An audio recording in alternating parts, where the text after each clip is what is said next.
Carta del Cuerpo Gobernante. Estimado proclamador del reino de Dios, retrocedamos por un momento en el tiempo.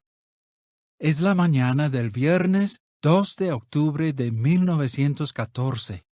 Imagínese que usted es miembro de la familia Bethel de Brooklyn, Nueva York, y que está sentado a la mesa del desayuno en su lugar de siempre, esperando a que llegue el hermano Charles Russell. De pronto se abre la puerta del comedor y aparece el hermano Russell. Fiel a su costumbre, se detiene por un momento y saluda alegremente a los presentes diciendo: «Buenos días a todos». A continuación, y antes de sentarse en su lugar habitual en la cabecera de la mesa, da un par de palmadas y hace un emocionante anuncio. Los tiempos de los gentiles han terminado. El día de sus reyes ha pasado. Usted siente una enorme alegría. Lleva tanto tiempo esperando este momento. Entusiasmado, se une al resto de la familia Bethel en un intenso y prolongado aplauso. Ya han pasado muchas décadas desde que el hermano Russell hizo ese emocionante anuncio. ¿Qué ha logrado el reino de Dios en todo este tiempo? ¡Muchísimo! Jehová se ha valido del reino para ir purificando y capacitando a sus siervos, que apenas eran unos miles en 1914 y que ahora ya son casi 8 millones. ¿En qué aspectos lo ha beneficiado a usted personalmente esta capacitación? Con frecuencia oímos decir a nuestros hermanos: «El carro celestial de Jehová está avanzando muy rápido», y tienen razón. Pero lo cierto es que, desde 1914, el carro celestial, que simboliza la parte invisible de la organización de Jehová, ha estado avanzando a una velocidad extraordinaria, como verá al escuchar detenidamente esta publicación.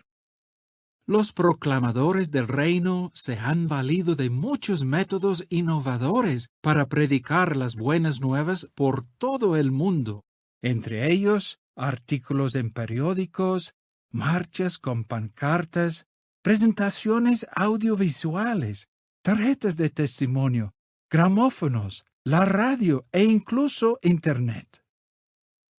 Gracias a la bendición de Jehová, ahora podemos imprimir nuestras atractivas publicaciones en más de 670 idiomas y ofrecerlas sin costo al público.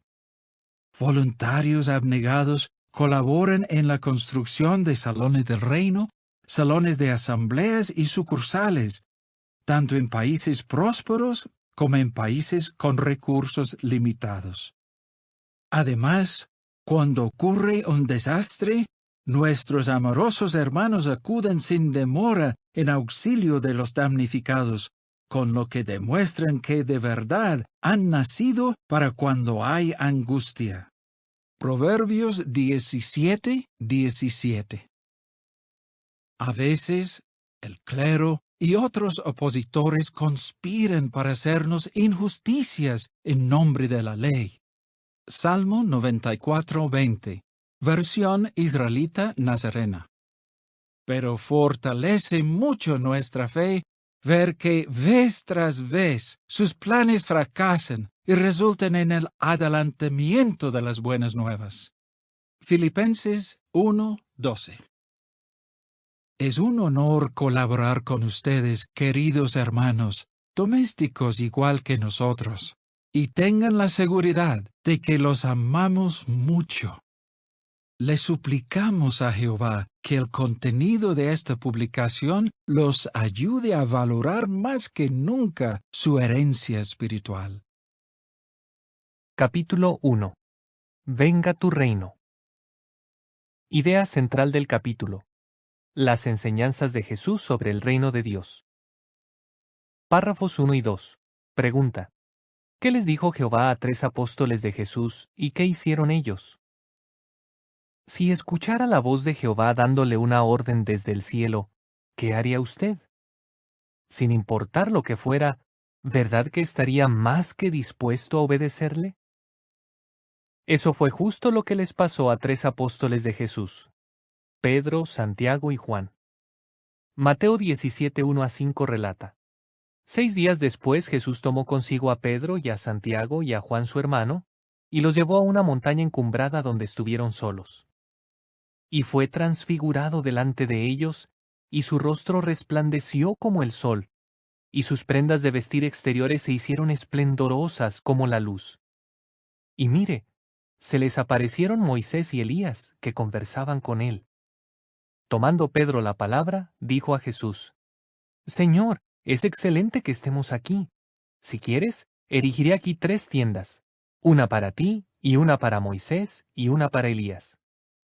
Mientras él todavía hablaba, mire, una nube brillante los cubrió con su sombra, y mire, una voz procedente de la nube que decía: Este es mi Hijo, el amado, a quien he aprobado.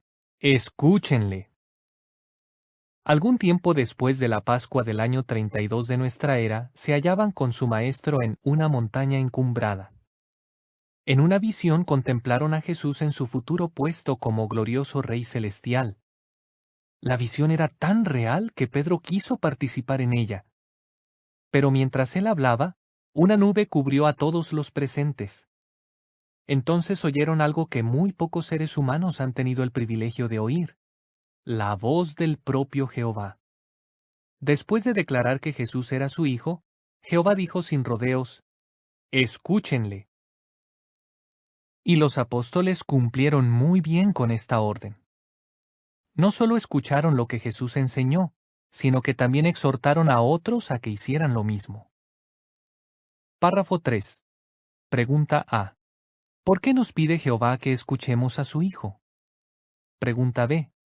¿Qué tema debemos analizar con mucha atención? La orden escúchenle quedó registrada en la Biblia para nuestro beneficio. ¿Por qué lo decimos? Porque Jesús es el portavoz de Dios, así que todo lo que enseñó eran cosas que Jehová quería que nosotros conociéramos. El tema del que más habló fue el reino de Dios, el gobierno mesiánico celestial formado por Jesucristo y los 144,000 que reinarán con él. Este es un tema de vital importancia, y por eso debemos analizarlo con mucha atención. Comencemos contestando esta pregunta: ¿por qué habló tanto Jesús sobre el reino de Dios? De la abundancia del corazón habla la boca. Párrafo 4. Pregunta: ¿cómo demostró Jesús que valoraba mucho el reino de Dios? Jesús valoraba muchísimo el reino de Dios. ¿Cómo lo sabemos? Porque lo que uno dice revela lo que de verdad tiene en su corazón. Jesús lo confirmó con estas palabras: de la abundancia del corazón habla la boca. Mateo 12:34. Jesús hablaba del reino siempre que tenía oportunidad. De hecho, los evangelios contienen más de 100 referencias al reino, y la mayoría son frases pronunciadas por Jesús. Él mismo reveló que ese era el tema de su predicación al decir: también a otras ciudades tengo que declarar las buenas nuevas del reino de Dios, porque para esto fui enviado. Lucas 4:43.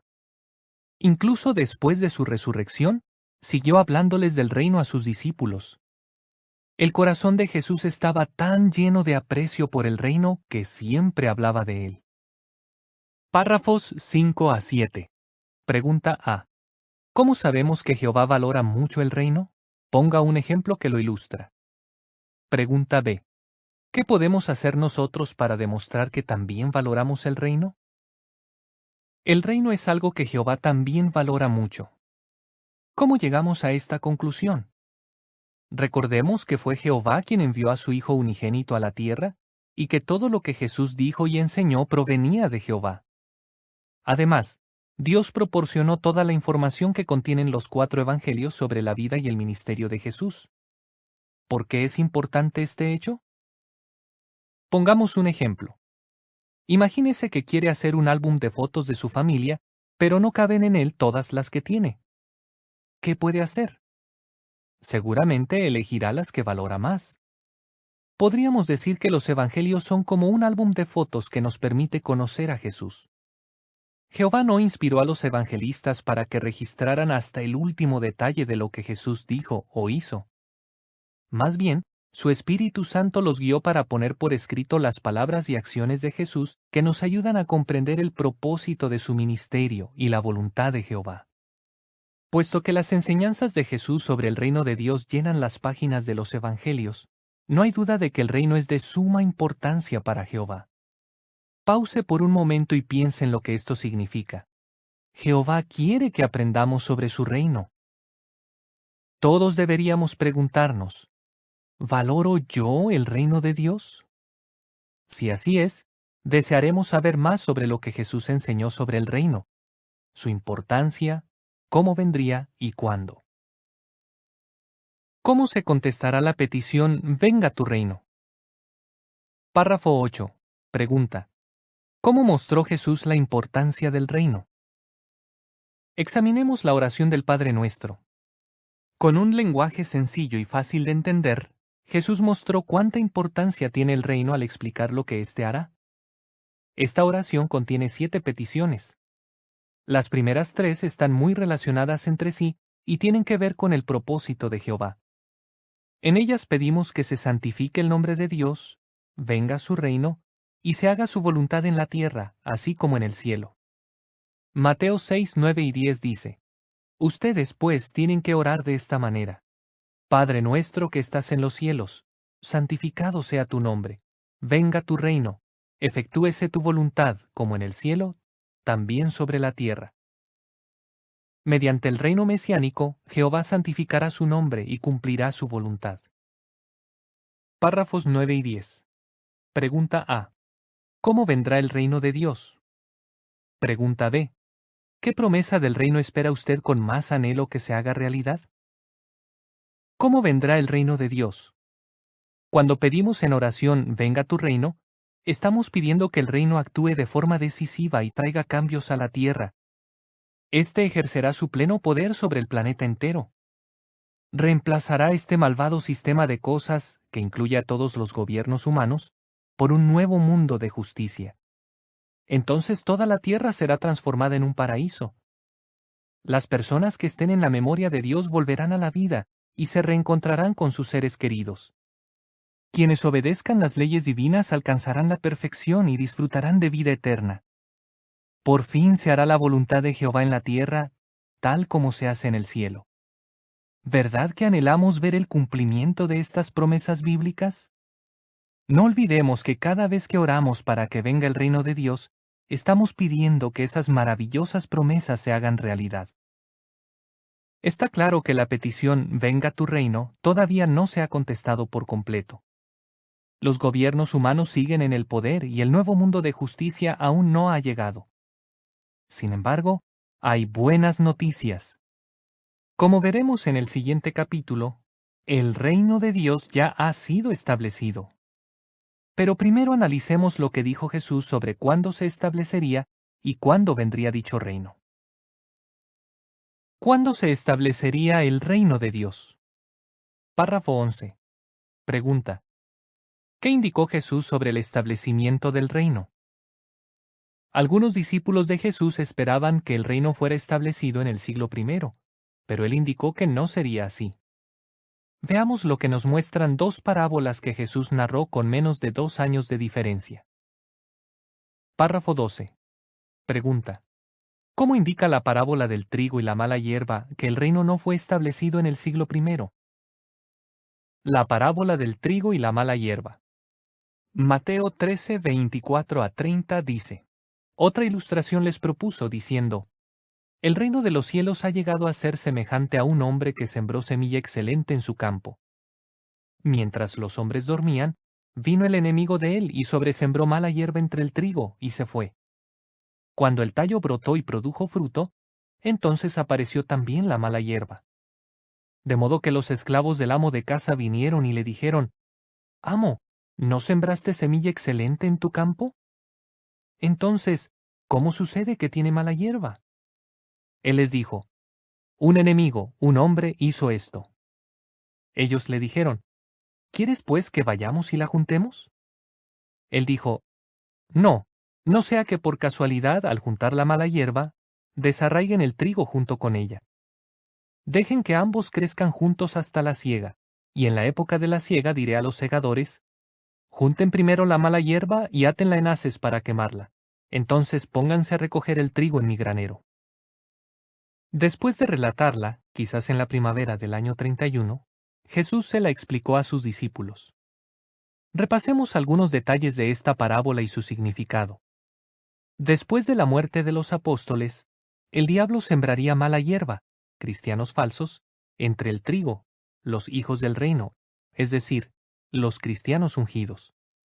El trigo y la mala hierba crecerían juntos hasta la siega o cosecha, la cual representa una conclusión de un sistema de cosas. Una vez comenzada la temporada de la siega, se juntaría la mala hierba y posteriormente se recogería el trigo. Por lo tanto, la parábola indica que el reino no sería establecido en el siglo I, sino después de que hubiera terminado el período de crecimiento. Ahora sabemos que en 1914 terminó el período de crecimiento y comenzó la temporada de la siega. La siguiente es información suplementaria. El trigo y la mala hierba. Mateo 13, 24-30. Algunos discípulos de Jesús esperaban que el reino fuera establecido en el siglo I, pero él indicó que no sería así. Año 33. Comienza la siembra. Un hombre sembró semilla excelente en su campo. Mateo 13:24.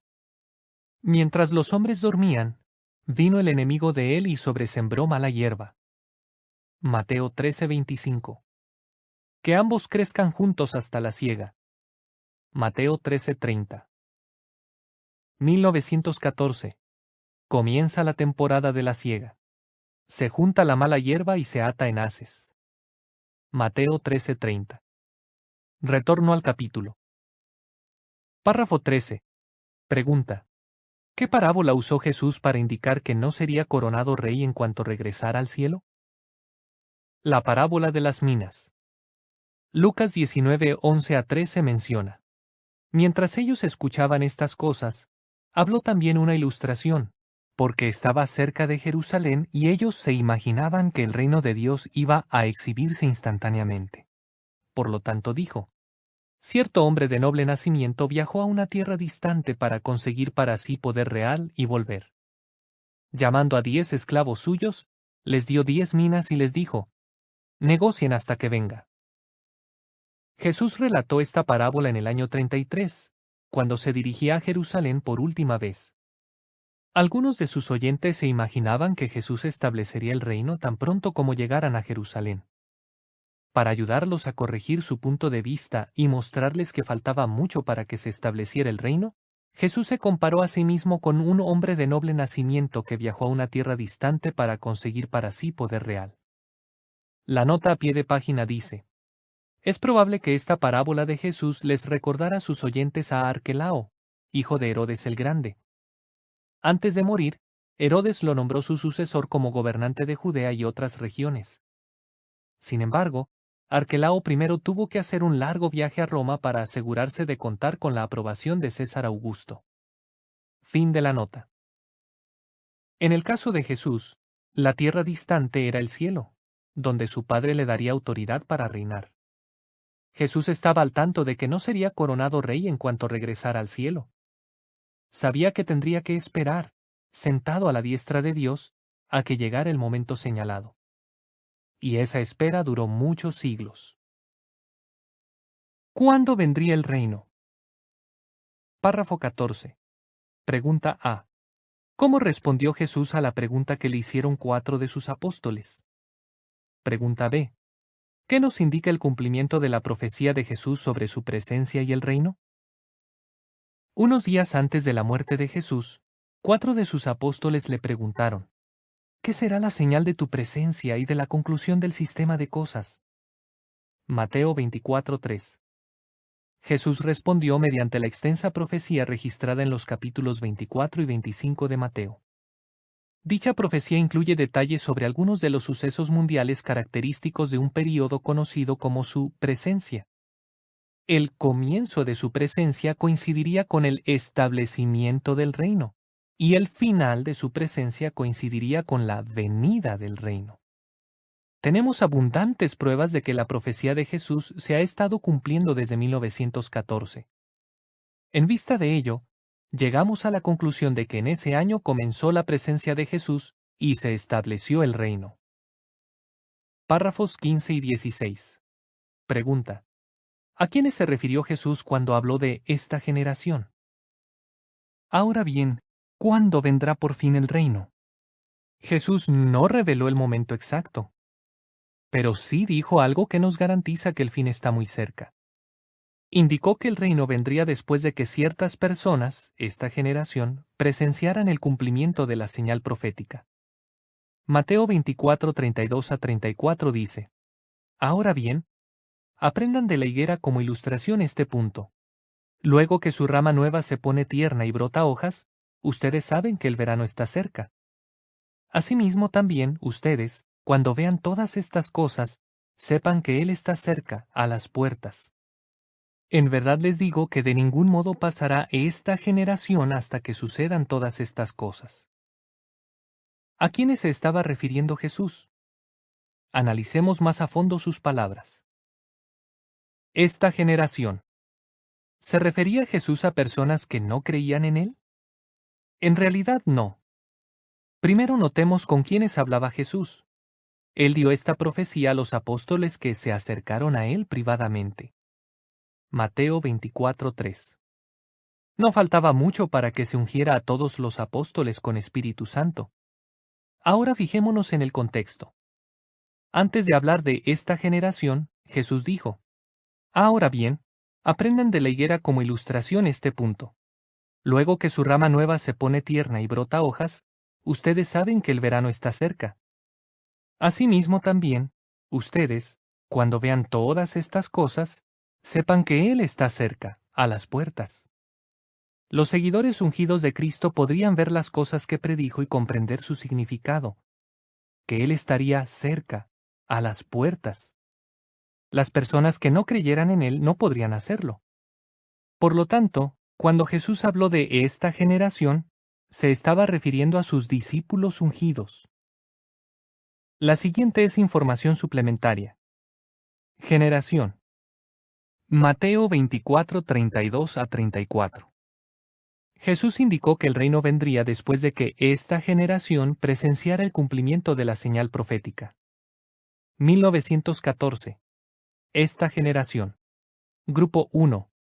Los ungidos que vieron el inicio del cumplimiento de la señal en 1914. Grupo 2. Los ungidos que fueron contemporáneos del primer grupo. Algunos de ellos vivirán para ver la gran tribulación. Destrucción de Babilonia la Grande. Retorno al capítulo. Párrafo 17. Pregunta: ¿a qué se refieren las expresiones generación y todas estas cosas? De ningún modo pasará esta generación hasta que sucedan todas estas cosas. ¿Cómo se cumplirán estas palabras? Para descubrirlo, debemos entender el significado de las expresiones generación y todas estas cosas. En la Biblia, la palabra generación suele referirse a personas de diferentes edades cuyas vidas se traslapan, es decir, coinciden durante un período de tiempo. Una generación tiene fin, y su duración no es demasiado larga. La expresión todas estas cosas se refiere a los acontecimientos que tendrían lugar desde 1914 hasta la Gran Tribulación, sucesos que, según profetizó Jesús, ocurrirían durante su presencia. Párrafos 18 y 19. Pregunta A. ¿Cómo debemos entender lo que Jesús dijo sobre esta generación? Pregunta B. ¿A qué conclusión podemos llegar? ¿Cómo debemos entender entonces lo que Jesús dijo sobre esta generación? Dicha generación consta de dos grupos de ungidos cuyas vidas coinciden durante algún tiempo. El primer grupo está compuesto de los ungidos que vieron el inicio del cumplimiento de la señal en 1914, y el segundo está formado por los ungidos que fueron contemporáneos del primer grupo por un espacio de tiempo. Al menos algunos miembros de este segundo grupo verán el comienzo de la tribulación que se avecina, Los dos grupos forman una sola generación porque sus vidas como cristianos ungidos coincidieron durante algún tiempo. La nota a pie de página dice: quienes hayan sido ungidos después de la muerte del último de los ungidos del primer grupo, es decir, de los que fueron testigos del principio de dolores de angustia en 1914, no son parte de esta generación. Mateo 24:8. Fin de la nota. ¿A qué conclusión podemos llegar? Pues bien, sabemos que la señal de la presencia de Jesús como Rey puede verse claramente por todo el mundo. También sabemos que los ungidos que forman parte de esta generación ya están entrados en años, aunque no todos morirán antes de que comience la gran tribulación. Por lo tanto, es lógico llegar a la conclusión de que el reino de Dios vendrá muy pronto y gobernará toda la tierra. Será maravilloso presenciar el cumplimiento de lo que Jesús nos enseñó a pedir en oración.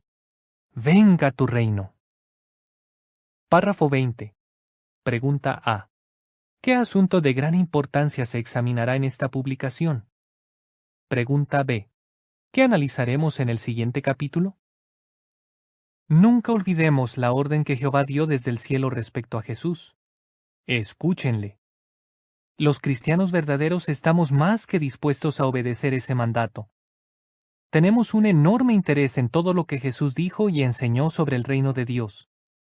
En esta publicación se examinará un asunto de gran importancia, lo que este reino ya ha conseguido y lo que hará en el futuro. En el siguiente capítulo analizaremos los emocionantes sucesos relacionados con el nacimiento del reino de Dios en el cielo. La petición «Venga tu reino» todavía no se ha contestado por completo. Los gobiernos humanos siguen en el poder y el nuevo mundo de justicia aún no ha llegado. Sin embargo, hay buenas noticias. Como veremos en el siguiente capítulo, el reino de Dios ya ha sido establecido. Pero primero analicemos lo que dijo Jesús sobre cuándo se establecería y cuándo vendría dicho reino. ¿Cuándo se establecería el reino de Dios? Párrafo 11. Pregunta: ¿qué indicó Jesús sobre el establecimiento del reino? Algunos discípulos de Jesús esperaban que el reino fuera establecido en el siglo I, pero él indicó que no sería así. Veamos lo que nos muestran dos parábolas que Jesús narró con menos de 2 años de diferencia. Párrafo 12. Pregunta: ¿cómo indica la parábola del trigo y la mala hierba que el reino no fue establecido en el siglo I? La parábola del trigo y la mala hierba. Mateo 13, 24 a 30 dice: otra ilustración les propuso, diciendo: el reino de los cielos ha llegado a ser semejante a un hombre que sembró semilla excelente en su campo. Mientras los hombres dormían, vino el enemigo de él y sobresembró mala hierba entre el trigo, y se fue. Cuando el tallo brotó y produjo fruto, entonces apareció también la mala hierba. De modo que los esclavos del amo de casa vinieron y le dijeron: Amo, ¿no sembraste semilla excelente en tu campo? Entonces, ¿cómo sucede que tiene mala hierba? Él les dijo: un enemigo, un hombre, hizo esto. Ellos le dijeron: ¿quieres pues que vayamos y la juntemos? Él dijo: no, no sea que por casualidad, al juntar la mala hierba, desarraiguen el trigo junto con ella. Dejen que ambos crezcan juntos hasta la siega, y en la época de la siega diré a los segadores: junten primero la mala hierba y átenla en haces para quemarla. Entonces pónganse a recoger el trigo en mi granero. Después de relatarla, quizás en la primavera del año 31, Jesús se la explicó a sus discípulos. Repasemos algunos detalles de esta parábola y su significado. Después de la muerte de los apóstoles, el diablo sembraría mala hierba, cristianos falsos, entre el trigo, los hijos del reino, es decir, los cristianos ungidos. El trigo y la mala hierba crecerían juntos hasta la siega o cosecha, la cual representa una conclusión de un sistema de cosas. Una vez comenzada la temporada de la siega, se juntaría la mala hierba y posteriormente se recogería el trigo. Por lo tanto, la parábola indica que el reino no sería establecido en el siglo I, sino después de que hubiera terminado el período de crecimiento. Ahora sabemos que en 1914 terminó el periodo de crecimiento y comenzó la temporada de la siega. La siguiente es información suplementaria. El trigo y la mala hierba. Mateo 13, 24 a 30. Algunos discípulos de Jesús esperaban que el reino fuera establecido en el siglo I, pero él indicó que no sería así. Año 33. Comienza la siembra. Un hombre sembró semilla excelente en su campo. Mateo 13, 24. Mientras los hombres dormían, vino el enemigo de él y sobresembró mala hierba. Mateo 13, 25. Que ambos crezcan juntos hasta la siega. Mateo 13, 30. 1914. Comienza la temporada de la siega. Se junta la mala hierba y se ata en haces. Mateo 13:30. Retorno al capítulo. Párrafo 13. Pregunta. ¿Qué parábola usó Jesús para indicar que no sería coronado rey en cuanto regresara al cielo? La parábola de las minas. Lucas 19:11 a 13 menciona. Mientras ellos escuchaban estas cosas, habló también una ilustración, porque estaba cerca de Jerusalén y ellos se imaginaban que el reino de Dios. Y tengan la seguridad de que los amamos mucho. Le suplicamos a Jehová que el contenido de esta publicación los ayude a valorar más que nunca su herencia espiritual. Capítulo 1. Venga tu reino. Idea central del capítulo. Las enseñanzas de Jesús sobre el reino de Dios. Párrafos 1 y 2. Pregunta. ¿Qué les dijo Jehová a 3 apóstoles de Jesús y qué hicieron ellos? Si escuchara la voz de Jehová dándole una orden desde el cielo, ¿qué haría usted? Sin importar lo que fuera, ¿verdad que estaría más que dispuesto a obedecerle? Eso fue justo lo que les pasó a 3 apóstoles de Jesús: Pedro, Santiago y Juan. Mateo 17, 1 a 5 relata. 6 días después Jesús tomó consigo a Pedro y a Santiago y a Juan su hermano, y los llevó a una montaña encumbrada donde estuvieron solos. Y fue transfigurado delante de ellos, y su rostro resplandeció como el sol, y sus prendas de vestir exteriores se hicieron esplendorosas como la luz. Y mire, se les aparecieron Moisés y Elías, que conversaban con él. Tomando Pedro la palabra, dijo a Jesús: Señor, es excelente que estemos aquí. Si quieres, erigiré aquí 3 tiendas, una para ti, y una para Moisés, y una para Elías. Mientras él todavía hablaba, mire, una nube brillante los cubrió con su sombra, y mire, una voz procedente de la nube que decía: Este es mi Hijo, el amado, a quien he aprobado. Escúchenle. Algún tiempo después de la Pascua del año 32 de nuestra era, se hallaban con su maestro en una montaña encumbrada. En una visión contemplaron a Jesús en su futuro puesto como glorioso Rey celestial. La visión era tan real que Pedro quiso participar en ella. Pero mientras él hablaba, una nube cubrió a todos los presentes. Entonces oyeron algo que muy pocos seres humanos han tenido el privilegio de oír: la voz del propio Jehová. Después de declarar que Jesús era su Hijo, Jehová dijo sin rodeos: Escúchenle. Y los apóstoles cumplieron muy bien con esta orden. No solo escucharon lo que Jesús enseñó, sino que también exhortaron a otros a que hicieran lo mismo. Párrafo 3. Pregunta A. ¿Por qué nos pide Jehová que escuchemos a su Hijo? Pregunta B. ¿Qué tema debemos analizar con mucha atención? La orden escúchenle quedó registrada en la Biblia para nuestro beneficio. ¿Por qué lo decimos? Porque Jesús es el portavoz de Dios, así que todo lo que enseñó eran cosas que Jehová quería que nosotros conociéramos. El tema del que más habló fue el reino de Dios, el gobierno mesiánico celestial formado por Jesucristo y los 144,000 que reinarán con él. Este es un tema de vital importancia, y por eso debemos analizarlo con mucha atención. Comencemos contestando esta pregunta: ¿por qué habló tanto Jesús sobre el reino de Dios? De la abundancia del corazón habla la boca. Párrafo 4. Pregunta. ¿Cómo demostró Jesús que valoraba mucho el reino de Dios? Jesús valoraba muchísimo el reino de Dios. ¿Cómo lo sabemos? Porque lo que uno dice revela lo que de verdad tiene en su corazón. Jesús lo confirmó con estas palabras. De la abundancia del corazón habla la boca. Mateo 12:34. Jesús hablaba del reino siempre que tenía oportunidad. De hecho, los evangelios contienen más de 100 referencias al reino, y la mayoría son frases pronunciadas por Jesús. Él mismo reveló que ese era el tema de su predicación al decir, «También a otras ciudades tengo que declarar las buenas nuevas del reino de Dios, porque para esto fui enviado». Lucas 4:43. Incluso después de su resurrección, siguió hablándoles del reino a sus discípulos.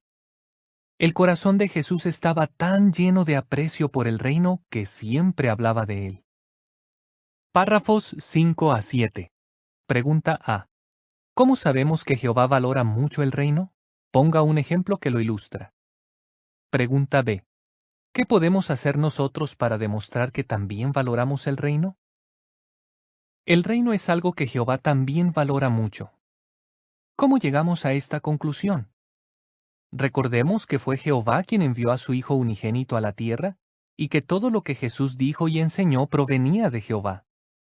Además, Dios proporcionó toda la información que contienen los 4 evangelios sobre la vida y el ministerio de Jesús. ¿Por qué es importante este hecho? Pongamos un ejemplo. Imagínese que quiere hacer un álbum de fotos de su familia, pero no caben en él todas las que tiene. ¿Qué puede hacer? Seguramente elegirá las que valora más. Podríamos decir que los evangelios son como un álbum de fotos que nos permite conocer a Jesús. Jehová no inspiró a los evangelistas para que registraran hasta el último detalle de lo que Jesús dijo o hizo.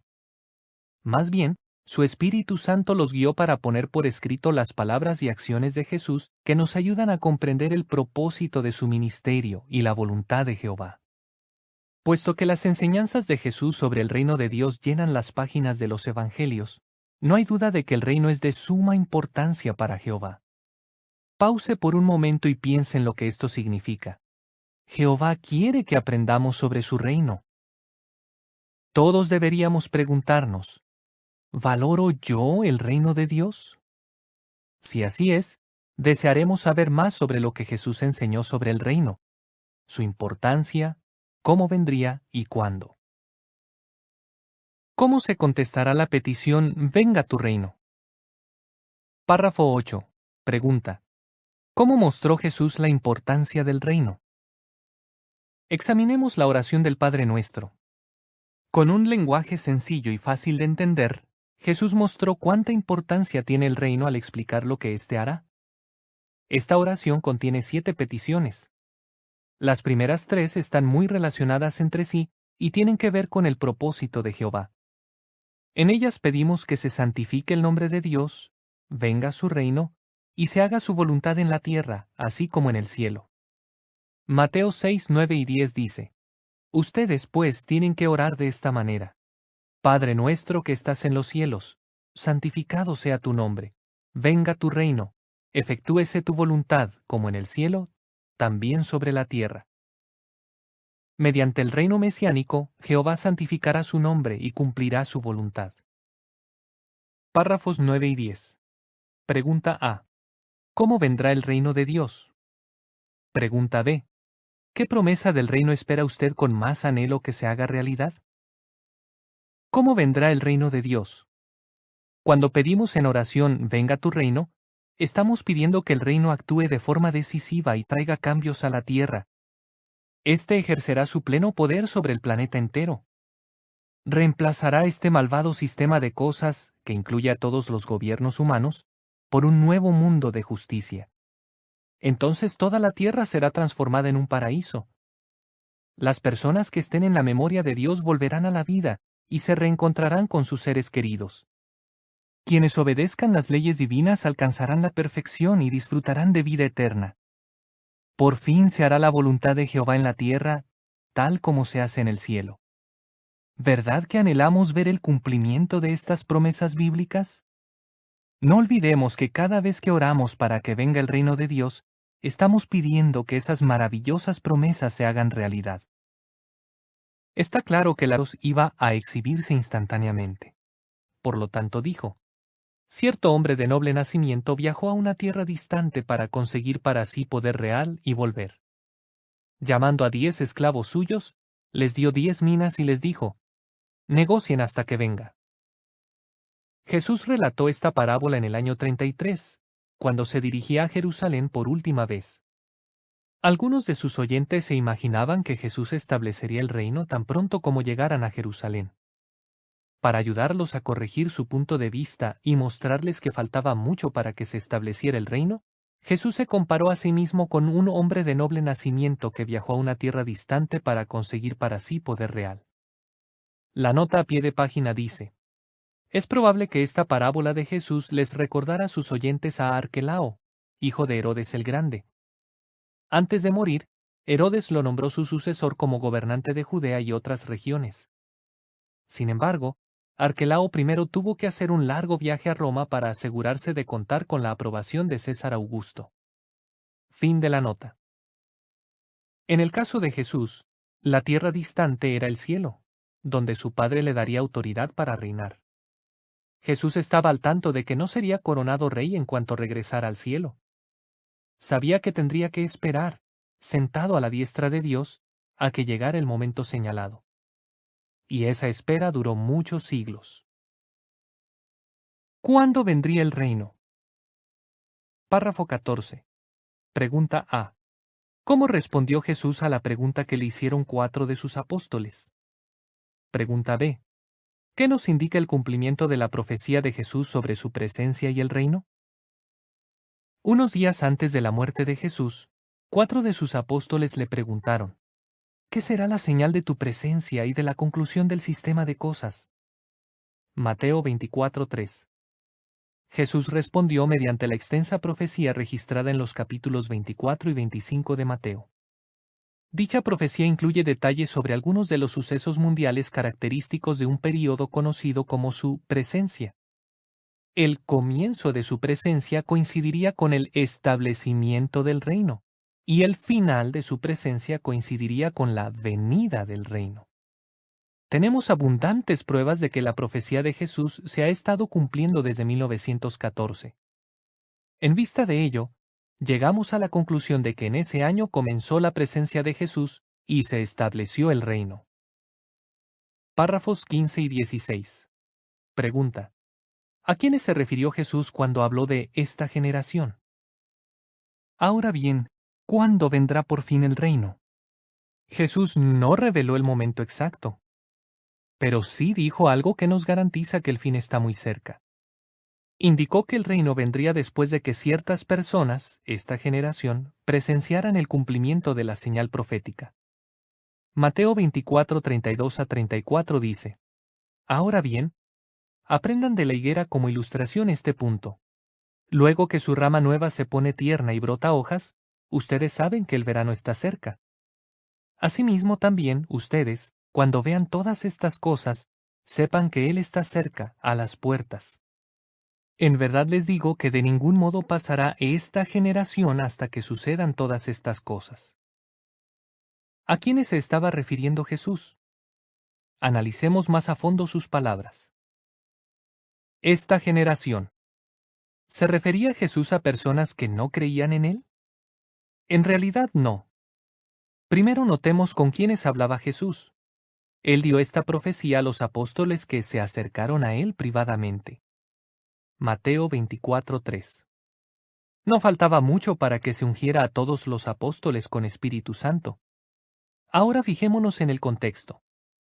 Antes de hablar de esta generación, Jesús dijo, ahora bien, aprendan de la higuera como ilustración este punto. Luego que su rama nueva se... Carta del cuerpo gobernante. Estimado proclamador del reino de Dios, retrocedamos por un momento en el tiempo. Es la mañana del viernes 2 de octubre de 1914. Imagínese que usted es miembro de la familia Bethel de Brooklyn, Nueva York, y que está sentado a la mesa del desayuno en su lugar de siempre, esperando a que llegue el hermano Charles Russell.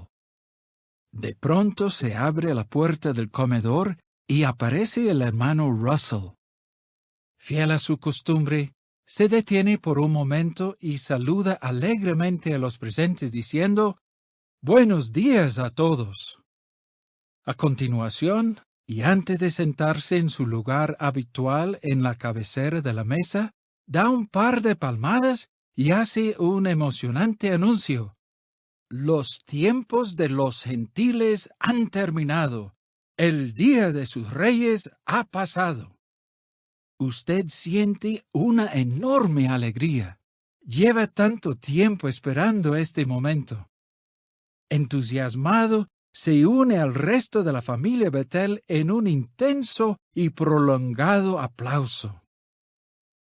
Ya han pasado muchas décadas desde que el hermano Russell hizo ese emocionante anuncio. ¿Qué ha logrado el reino de Dios en todo este tiempo? Muchísimo. Jehová se ha valido del reino para ir purificando y capacitando a sus siervos, que apenas eran unos miles en 1914 y que ahora ya son casi 8 millones. ¿En qué aspectos lo ha beneficiado a usted personalmente esta capacitación? Con frecuencia oímos decir a nuestros hermanos: «El carro celestial de Jehová está avanzando muy rápido», y tienen razón. Pero lo cierto es que, desde 1914, el carro celestial, que simboliza la parte invisible de la organización de Jehová, ha estado avanzando a una velocidad extraordinaria, como verá al escuchar detenidamente esta publicación. Los proclamadores del reino se han valido de muchos métodos innovadores para predicar las buenas nuevas por todo el mundo, entre ellos artículos en periódicos, marchas con pancartas, presentaciones audiovisuales, tarjetas de testimonio, gramófonos, la radio e incluso Internet. Gracias a la bendición de Jehová, ahora podemos imprimir nuestras atractivas publicaciones en más de 670 idiomas y ofrecerlas sin costo al público. Voluntarios abnegados colaboran en la construcción de salones del reino, salones de asambleas y sucursales, tanto en países prósperos como en países con recursos limitados. Además, cuando ocurre un desastre, nuestros amorosos hermanos acuden sin demora en auxilio de los damnificados, con lo que demuestran que de verdad han nacido para cuando hay angustia. Proverbios 17:17. A veces, el clero y otros opositores conspiran para hacernos injusticias en nombre de la ley. Salmo 94:20, versión israelita nazarena.